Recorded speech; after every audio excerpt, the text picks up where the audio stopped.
જે જગ્યાએ પાંડવો સુવાના હતા ત્યાં પાંડવોના દીકરાઓ સૂઈ ગયા. દ્રૌપદીના 5 દીકરાઓ સૂઈ ગયા. અશ્વત્થામા રાત્રે આવે છે.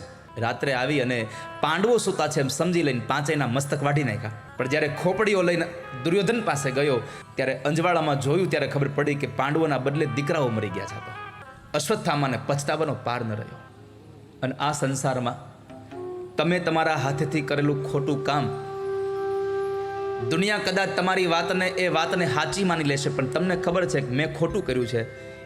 દુનિયા કદાચ તમારો સ્વીકાર કરશે પણ તમારી જાત તમારો સ્વીકાર નહીં કરે. મારાથી ભૂલ પડી ગઈ છે. મારી તો પ્રાર્થના તમને એટલી છે, ભગવાનને એટલી સ્તુતિ કરજો, ઠાકોરજી હું કોઈનું સારું ન બોલી શકું તો કાંઈ નહીં, પણ જિંદગીમાં કોઈ દી કોઈનું ખરાબ ન બોલું, કોઈનું ખોટું ન બોલું, કોઈની આડે ન આવું ને એવી વૃત્તિ મને આપજો ભગવાન.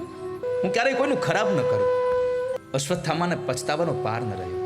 બચન દિયા સોચા નહીં होगा क्या परिणाम, सोच समझ कर कीजिए जीवन में हर काम.